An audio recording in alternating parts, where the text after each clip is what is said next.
As the word was preached that Jesus was coming soon, very soon, the movement gained traction and momentum. Whilst there were doubters and scoffers, the numbers of those waiting for Jesus' return swelled. The movement was at its strongest in the northeast of the United States of America, though it was by no means limited to just being an American phenomenon.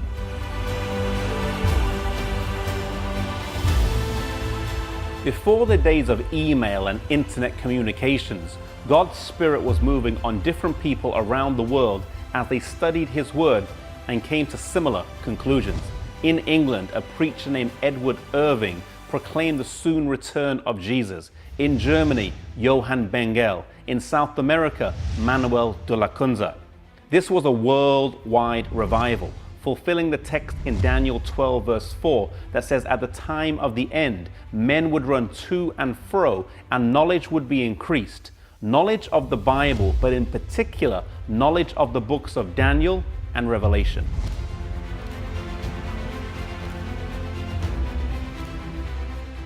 The believers initially expected Jesus to return in the spring of 1844, and when He did not, this produced some disappointment, but they were greatly encouraged when Samuel Snow's studies revealed the prophecy pointed towards October the 22nd. This brought great revival amongst the believers as they wanted to put their wrongs right and be ready to meet Jesus when He comes. They wanted their lives to show evidence of their faith. Some sold their houses, others closed their businesses. Some farmers left their crops in their fields, and many others got baptized.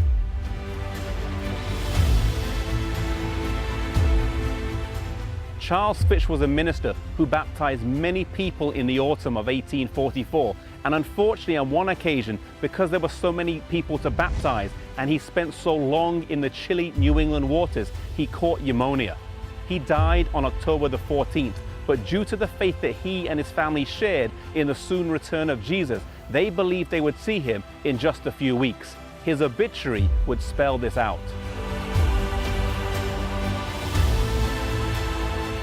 The believers in the locality of William Miller's farm gathered on his property to wait for Jesus' return and stood here on this rock, today known as Ascension Rock.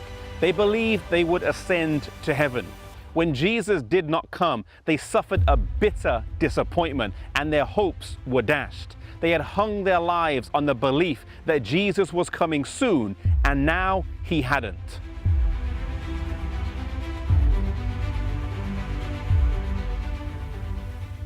Was their faith in vain?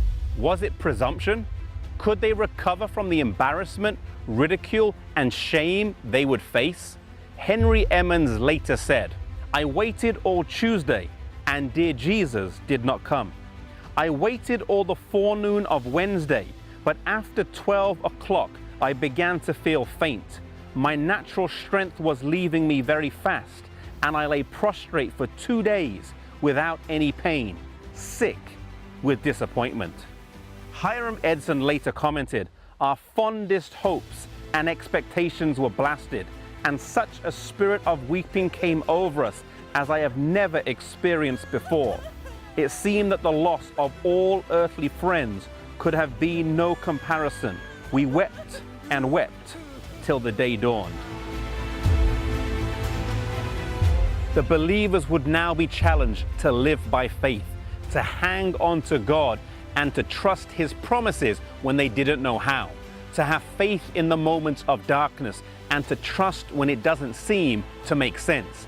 This would be their test, and it's a test that comes our way as well. Let us remember when it does, that His eye is on the sparrow, and He watches over us in the good times as well as in the tough times.